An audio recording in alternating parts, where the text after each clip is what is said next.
Yo, what is going on YouTube? I am Germ here. So obviously the LEC just got done with their first week of the season. It was a super week as they're calling it, where every single team played 3 games. So we really got to find out a lot about a lot of these teams, a lot of the new young players, because the LEC has so many new faces coming up through European regional leagues, guys getting new starting positions in big teams and small teams in the medium organizations all over the place.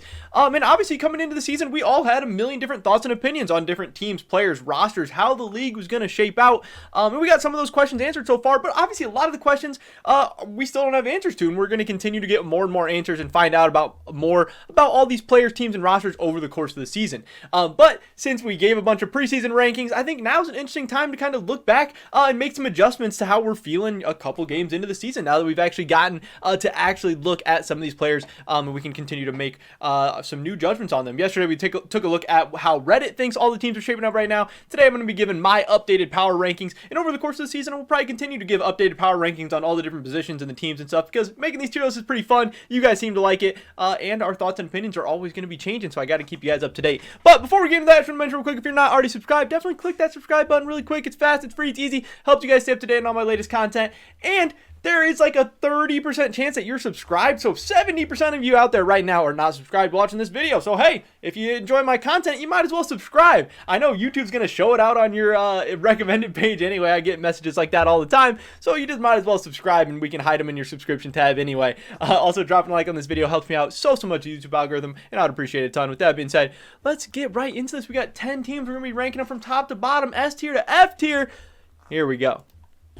So, coming into the preseason, Astralis was a team that I was really low on, and pretty much everybody else was.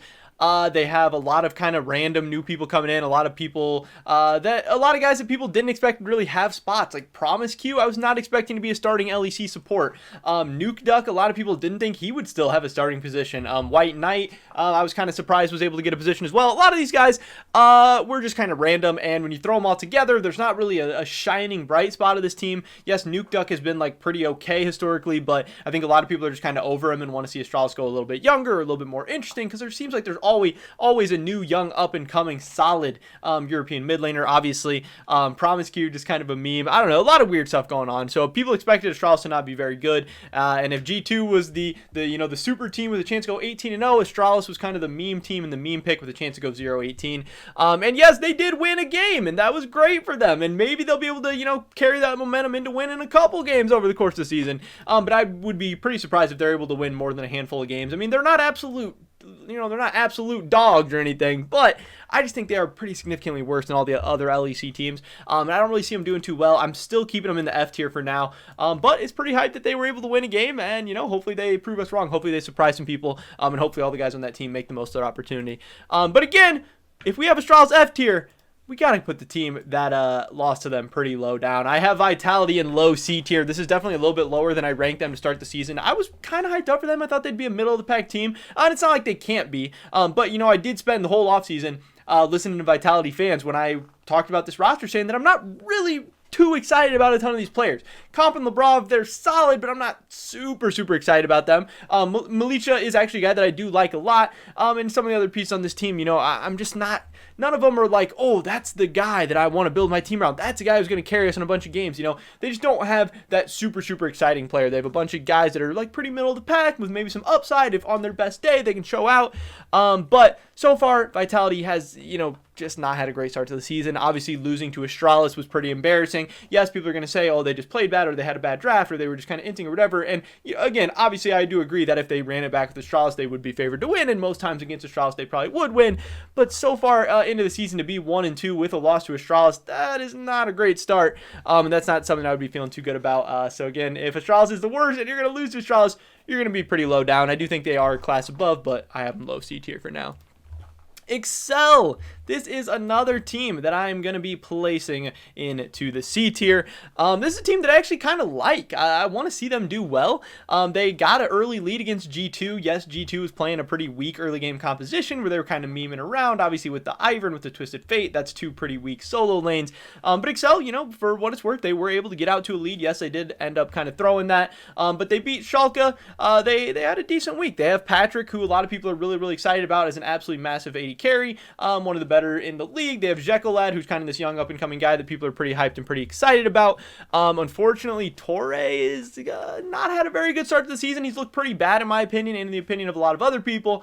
He is kind of weighing down Patrick and really kind of affecting how big he can carry games, and I hope Torre is able to do better as the year goes on. But preseason, I had him ranked pretty lowly in my support tier list. People said I was dumb, but hey, I mean, so far, so good. Maybe I know what I'm talking about a little bit. Excel's not look very good, but I do think they have high upside. I think these players can maybe turn it around as, of course, the season goes on. Obviously, C tier, I'm not super hyped for them. I don't know if they'll be like top 5 or 6, but yeah, I have them C tier for now. Next up, let's talk about somebody in a different tier. Let's talk about Misfits Gaming, who I have in B tier. Now, this team, I didn't know how to rank them in the preseason. I probably had them in like C tier.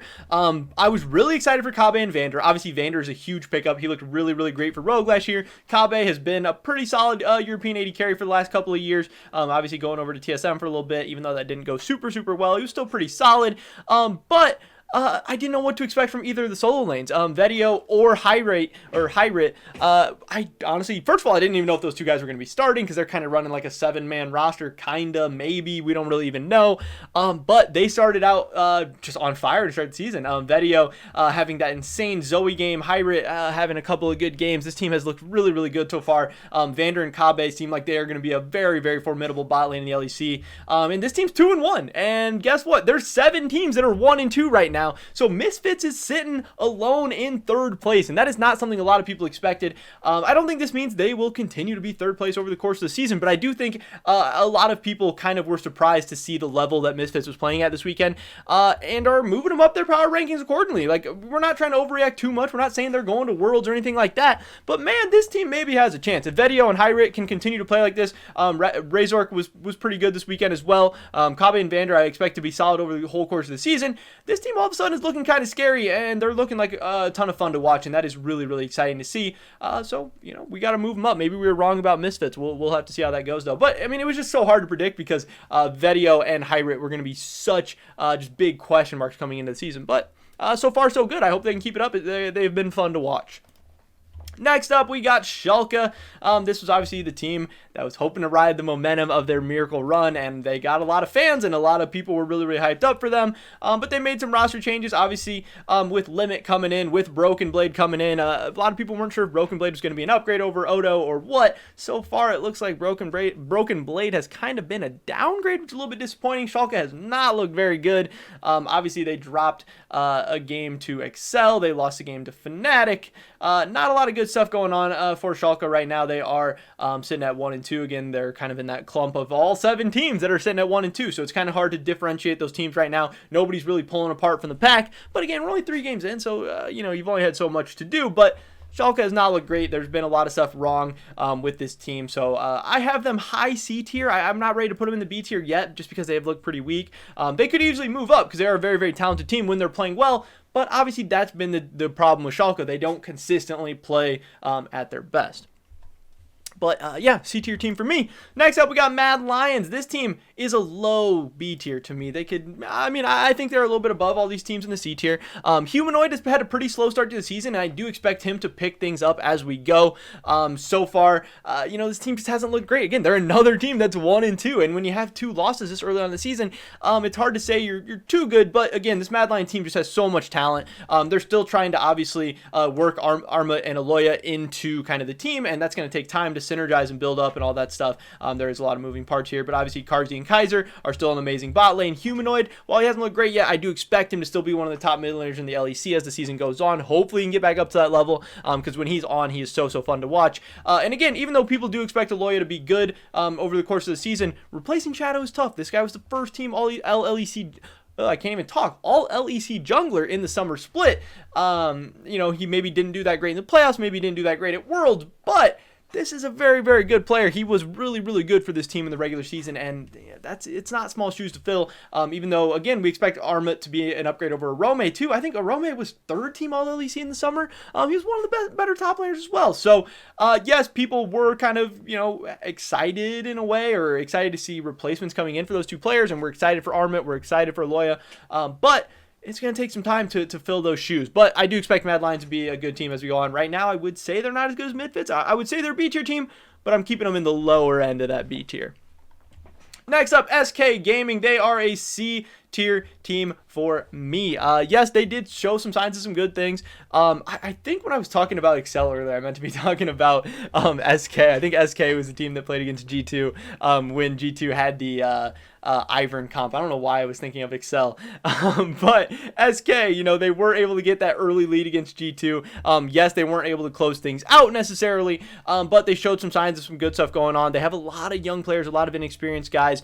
And when you have a young and experienced team, things are going to take time. It's going to be tough to get things to kind of work out right away. But I do think they'll be able to figure things out as time goes on. They do have a lot of pieces that I like. Obviously, I'm a big fan of Treats coming over from TSM, coming over from North America. I think he showed some good things in the LCS. I think he showed some good things so far. But again, there's another 1 and 2 team who it's hard to kind of differentiate between the Vitalities, the SKs, the Excels, and really even the Schalkes right now. But I have them kind of really, really close clumped together. If you had any of the teams in the C tier moved around in any order, I would not argue with you too much. Yeah, I definitely got Excel and SK switched around though, just the black logo. So that was my bad. But anyway, getting into the next team, we have Rogue, who I have sitting right now alone in the A tier. This team looks great so far to start the season. Inspired and Larson are playing out of their minds. Oduwamne looks like he's exactly what this team needed. Obviously, as the replacement to Finn, who a lot of people were saying was kind of the big issue for this team last year, why they fell short in the playoffs, why they fell short at Worlds. And Hansama is just being a beast as always, but obviously losing Vander was kind of scary and a big question mark for this team as well. But man, Trimby looks pretty dang good so far, and Hansama says he enjoys playing with him. He says he thinks he's a really, really good player. And Rogue's 3-0. In a week that was really, really crazy. A lot of teams looked inconsistent. A lot of teams looked bad. Rogue looked great, and showing that consistency and just how absolutely stacked and loaded their roster is. I think right now they're showing themselves as clearly the second best team in the LEC. Now that could change. Misfits could go on a run. Mad Lions could go on a run. Fnatic could go on a run. But right now they're very, very solid as my second best team in the league. They're very, very solidly in the A tier. They were a class above everybody else this past weekend. Next up, we got Fnatic, who I am going to put at the top of the B tier. I think this is the third best team in the LEC right now. Yes, through 2 games, they looked absolutely horrible. Selfmade was looking decent. He was looking pretty good. Niski was looking good. Upset was looking good. Hillisang looked bad and Bwipo looked horrible. These guys were absolutely running it down, and Selfmade even said it. We were playing like apes, we were playing like monkeys, we were playing like gorillas, whatever you want to call it. They were turning their brains off, and they were really just running it down, and it was embarrassing. It was hard to watch because it was so frustrating because Fnatic is more talented than that. They're better than that. But then finally, obviously, on the last day of the weekend, they were able to get things together and have a really, really convincing win, and showing us hopefully what Fnatic is capable of. Now, again, they've had 2 bad games. They've had 1 good game, so it's hard to tell what is going to be the Fnatic that shows up most days. Is it going to be this team that's under control, that is kind of slow, steady, and just strangles team out? Or are we going to have this crazy, insane team that just wants to int and run it down? Because there's two very different Fnatics, because the talented team could easily be the second best team in the LEC, could easily compete with Rogue for that spot, and the Fnatic we saw the first 2 days could easily, finish like 7th in the LEC. It's really crazy just how different this team could be day in and day out. They have enough talent to be going to Worlds, to be doing damage, to be getting out of groups, but man, they got to show some consistency. You don't want to start out slow to the season like that. You don't want to look that bad in games against not even the top teams. That's really rough, but again, I think this team over the course of the season, they'll figure it out. They'll get it under control. I think this is the third best team in the LEC, and I think they're going to be fine. Next up, obviously the last team, G2. They're going to be sitting alone in the S tier for me. This team's insane, reckless. If you had any questions about how well he was going to fit in with the team, if he was going to fit in with Mickey, if he was going to fit in with the whole team's playstyle overall, I don't really think you're asking those questions too loudly anymore. He looked absolutely amazing. He has the highest KDA in the league. He's looked like just exactly what this team needs, and I think that it's going to be so fun to watch. And I really think right now G2 is the best team in the LEC and one of the best teams in the world. But that is pretty much it for this video today, guys. This was my LEC team tier list. This was updated after the LEC Super Week and before Week 2 of the LEC starts. If you did enjoy this video, make sure you drop a like. I would appreciate it so much. It really helps me out with the YouTube algorithm. Leave a comment down below. What do you think about my tier list? What I get right? What I get wrong? What would you change? What does yours look like? I'd love to hear your guys' thoughts and opinions on anything we talked about in today's video. Subscribe to stay up to date on my latest content. Hopefully catch you guys in the next one. But until then, peace.